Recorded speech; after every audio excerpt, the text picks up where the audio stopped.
भारत और चीन के बीच हुए 1962 के युद्ध के बारे में सबको पता है। इस युद्ध में भारत की हार हुई थी।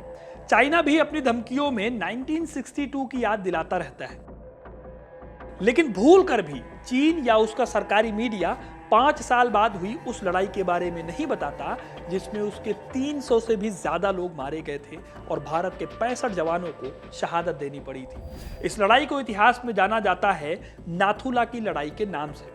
आज इसी लड़ाई की कहानी मैं आपको सुनाऊंगा जिसने चीनी सैनिकों के दांत खट्टे कर दिए थे। ये वो लड़ाई थी जिसने इंडियन सैनिकों को ये कॉन्फिडेंस दिया कि चीनियों को भी हराया जा सकता है। क्या था ये पूरा मसला और कैसे हुई थी ये लड़ाई, कैसे इंडिया ने इस जंग को जीता, आज आपको ये सब पता चलेगा। तो वीडियो को इन तक जरूर देखिएगा, क्योंकि अपना इतिहास नहीं जानोगे तो खुद को कैसे पहचानोगे। सबसे पहले 1962 की लड़ाई से शुरुआत करते हैं।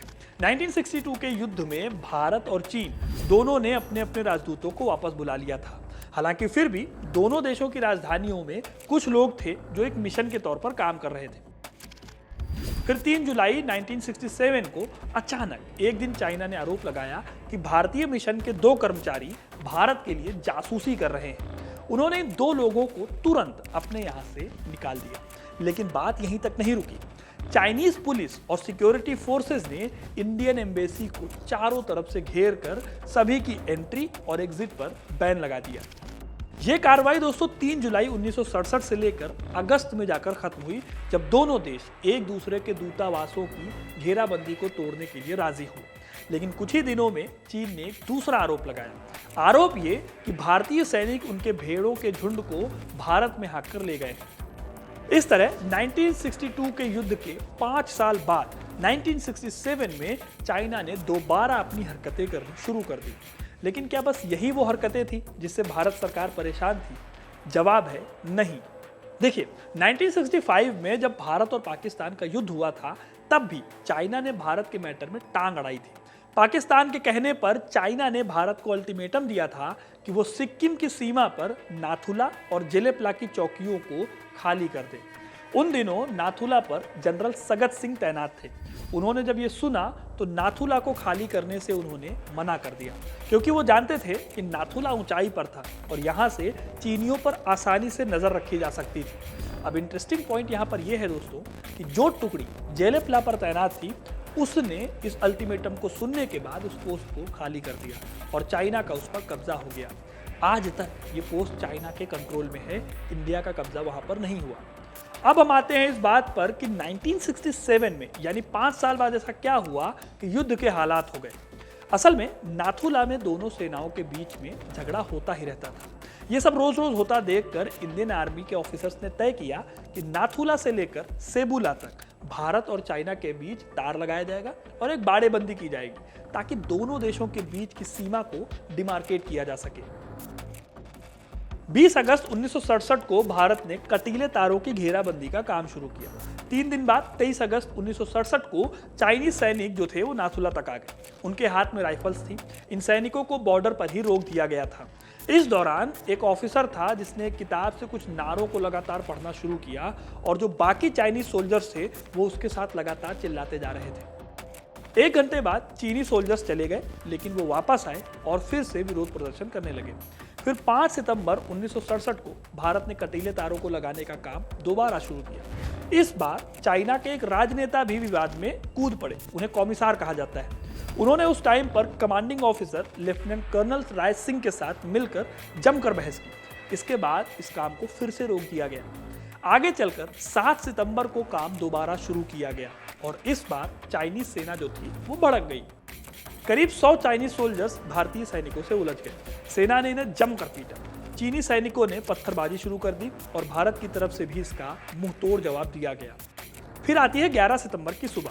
70 फील्ड कंपनी के इंजीनियर्स और 18 राजपूत के जवानों ने बाड़ लगाना दोबारा से शुरू किया, जबकि 2 ग्रेनेडियर्स और सेबुला पर आर्टिलरी ऑब्जर्वेशन से कहा गया कि कुछ भी हो सकता है और हर तरह की सिचुएशन से निपटने के लिए उन्हें अलर्ट कर दिया गया। फिर दोस्तों यही हुआ जो होना था। चाइना के सैनिक अपने लीडर के साथ वहां पहुंच गए। उन्होंने कर्नल राय सिंह से कहा कि वो तार बिछाना बंद कर दें, लेकिन राय को आदेश था कि चाइनीज की किसी भी बात को या शर्त को एक्सेप्ट ना किया जाए। जब चीनी परेशान हुए तो अचानक उन्होंने मशीन गन से फायरिंग शुरू कर दी। दोस्तों उस वक्त सारे जवान बाहर खुले मैदान में तो खड़े थे या काम कर रहे थे। जब तक वो सब अंदर जाते तब तक बहुत ज़्यादा नुकसान हो चुका था। अपने घायलों तक को उठाने का मौका इंडियन सोल्जर्स को नहीं मिला। खुले मैदान में आड़ लेने के लिए कोई जगह नहीं थी, इसलिए इस फायरिंग का शिकार कई इंडियंस बने। लेकिन दोस्तों तभी इस सिचुएशन में लेफ्टिनेंट जनरल सगत सिंह की एंट्री हुई। जब सगत सिंह ने देखा कि चाइनीज सोल्जर्स लगातार फायरिंग कर रहे हैं तो उन्होंने इस सिचुएशन से निपटने के लिए तोप से फायरिंग का हुक्म दे दिया।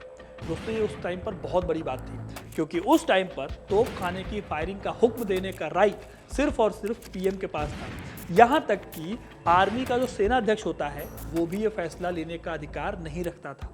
लेकिन जब ऊपर से कोई हुक्म नहीं आया और चाइनीज प्रेशर लगातार बढ़ने लगा तो जनरल सगत सिंह ने तोपों से फायर खुलवा दिया। इससे चाइनीज सेना को बहुत ज्यादा नुकसान हुआ और उनके 300 से भी ज्यादा सैनिक मारे गए। अब दोस्तों ये जो काम हुआ ये एक तरह से जंग का ऐलान था।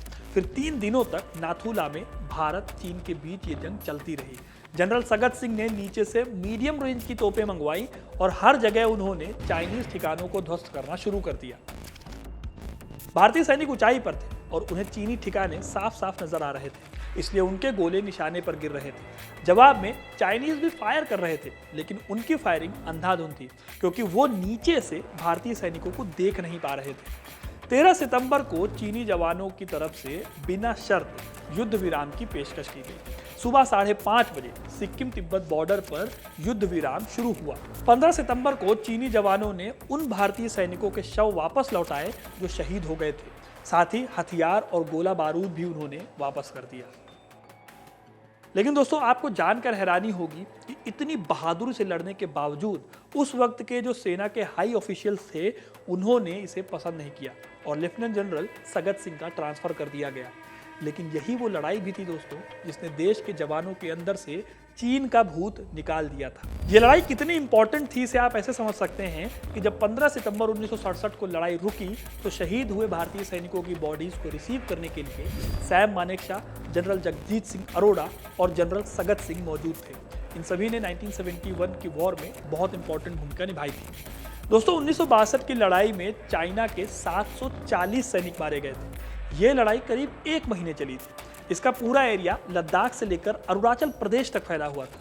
अगर हम ये देखें कि 1967 में मात्र 3 दिनों में चीनियों को 300 सैनिकों से हाथ धोना पड़ा तो उस हिसाब से बहुत बड़ा नंबर था। इस लड़ाई के बाद काफी हद तक 1962 का खौफ निकल गया था भारतीय सैनिकों के दिमाग से।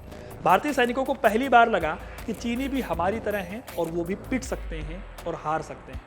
तो दोस्तों इसी वजह से नाथुला की जो लड़ाई है वो बहुत इंपॉर्टेंट है इंडियन मिलिट्री हिस्ट्री के लिए। तो दोस्तों ये थी कहानी इंडियन आर्मी की जाबाजी की। आपको ये कहानी कैसी लगी कमेंट करके ज़रूर बताइएगा। वीडियो को लाइक और शेयर करना ना भूलें और ऐसी इंटरेस्टिंग कहानियों के लिए, इतिहास से जुड़े रहने के लिए हिस्ट्री कनेक्ट को सब्सक्राइब जरूर करें। धन्यवाद।